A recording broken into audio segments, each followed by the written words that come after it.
Hello, hello. This is episode 8 of my Sewing Bee Synopsis, and if you haven't watched it yet, you know what to do. Pop yourself over to BBC iPlayer and watch it on catch up, and then come and join me here. See you in a bit.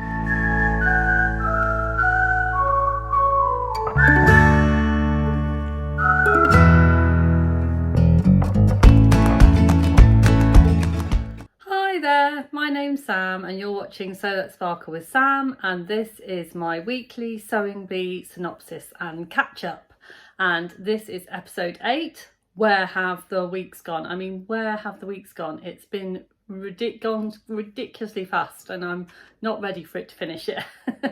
So there's only 5 of them left and it's Fashion Icon Week. And so this week the opening was Sarah in a very pretty white blouse, kind of the white and black kind of Audrey Hepburn look, and she had some really interesting kind of gathered puffy sleeves with like pearl buttons. Not the most practical, but then hey ho. She looked very beautiful, and we also saw a lot of Sarah's dog in this episode as well, so it was obviously Bring Your Dog to Work week, as well as Fashion Icon Week. So I really enjoyed this episode, and I'm going to go through it challenge by challenge as I always do, and if you want to know where people came, I've put everything below in the show notes. So for each challenge I've put where each contestant placed, and yeah, so here we go. I will be looking down from time to time because I have my notebook with me, and yeah, so I hope that's okay. Pattern challenge. So the pattern challenge was challenge 1. They have 4 hours for this challenge, and the pattern was inspired by the Audrey Hepburn Breakfast at Tiffany's little black dress. And I think one of the points of the challenge was that the contestants had to choose a kind of more luxurious and perhaps a little bit more difficult to work with fabric, and they all went for like silks and satines and that kind of fabric. So the pattern was to use luxury fabric and to also use the burrito method. So there was like a crescent at the back. I will be popping pictures up. There was like a crescent shape at the back, and then you kind of like fold the back piece into the crescent bit and then sew it up and then pull it through. Most of them seem to have done that kind of thing before. It wasn't too much of a challenge. It was more, I think what people found the challenge was, one, the invisible zip, and I have to say that's where I would fall down. My invisible zips are not the most beautiful things in the world, but practice, practice, practice. And excuse me. And yeah, and so that was their main challenge, and also just basically dealing with the very difficult fabrics. It was quite a tricky challenge. So Mia went for like Tiffany blue, a very pale blue. It was very neatly sewn.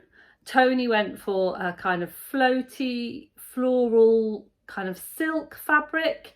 And unfortunately he'd sewn bits of his inside out, which is a little bit unfortunate. Vicki went for a very beautiful, I recognised the fabric instantly because we sell it in the shop at Carolyn Rose, and it's the Fabric Godmother sateen, a beautiful kind of orange with pink flowers on. And I know for a fact, because customers have told me, that fabric is quite tricky to work with. It's quite a tricky one. So yeah, so she did really well because hers looked really beautiful. Asmaa went for a blue again, like a more kind of royal blue, and I have to say Asmaa's was beautifully sewn. You can tell that dresses, that kind of luxury end dress, is her bag, and it showed in her, definitely showed in her make. And Lauren did a black, I can't quite remember what fabric Lauren was. It was I don't know whether they said what it was, but they said it had like a peach feel, so it kind of like a soft feel to it. So yeah, and she really did struggle. She struggled with the zip, and there was like moments when I was watching when she was like ripping out the zip when she realised that she'd gone wrong, and I was thinking, oh, you know, it's going to be hard to come back from that. And it was it really wasn't the neatest work, and so unfortunately she did come last in that challenge. So Lauren came 5th, Tony came 4th, Vicky 3rd, Mia 2nd, and Asthma was 1st in that. And obviously now only being 5 of them, it's really tricky now. It's, you know, it is really, it's getting so close. You know, anyone could win it, and equally anyone could go home. So the transformation challenge, which is a 90-minute challenge, and this was inspired by our lovely Esme Young, because she made some very kind of iconic clothes from shower curtains, and they could choose 2 shower curtains and then kind of, you know, make them into any garment that they wanted to. So and I love Mia said, classic technique, pin it on and see what happens. And I have to say, it definitely worked for hers, because that's exactly what she did. She definitely chose the shower curtain that I would have picked. It was like a star. I do love a star, a sparkly star shower curtain, and then one that was more see-through, but it had like it had kind of like a colourful effect to it. It was very beautiful, and she made like a cocktail dress with some sparkly little bit of haberdashery sparkly straps. Tony's was odd. It was like a bubble wrap poncho with like a harness bondage top underneath, which I'm not quite sure what that was made of that. And then with this massive oversized hood. So yeah, that was odd. Lauren's was totally see-through, but I thought that was really good, because you could see all of the sewing process that she'd used to make it. And if you're going to use shower curtains, why not go see-through? And so I thought that was a nice touch. Vickys definitely gave me vibes from Margot Ledbetter. Was that her name? Was it Ledbetter? Margot from The Good Life. And because it was all kind of like frilly, and it looked like some kind of 1970s get up. Had the big deep V at the front and the big deep V at the back. It was definitely a transformation. It didn't look like a shower curtain anymore at all. So that was really cool. And then Asthma did a bikini, which I thought was very brave, a bikini in shower curtain fabric. But she is a bra maker, so I think she went with her strengths, and she said that hers was indecency with decency. So I think she didn't want to do the see-through thing. She kind of had her mannequin all covered up. So in that challenge, Tony came 5th, Asthma 4th, Vicky 3rd, Lauren 2nd, and Mia was 1st. So coming into the made to measure, Tony was looking very, very vulnerable, and as was Lauren, and actually Vicky wasn't very far behind. I think me and Asmaa had done very well in both of those challenges. But, you know, as for everything, you know, when it came to the final one, if someone completely muddled it up, it was anybody's game. So on to the made to measure. They had 5 hours, but I did notice for this challenge, and I don't think this has happened in other challenges, although it may have done, and I may have just not noticed it. They bought their pieces already cut out from home. So, because some of them had like, you know, 20 or 30 different pattern pieces, and they already had them cutting out. And of course, as you know, if you're a home sewer, cutting out the pattern pieces is often the bit that takes a lot of time. So even though 5 hours isn't very long, they didn't have to cut out their pattern pieces, I think, you know, which obviously made it a little bit easier for them to get finished in the time.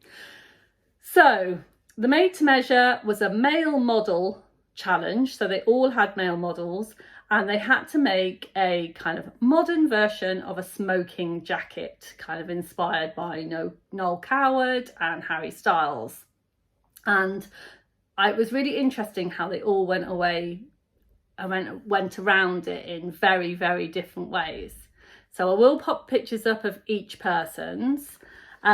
So Vicky, She did no pockets in hers, and it was like a rainforest velvet smoking jacket.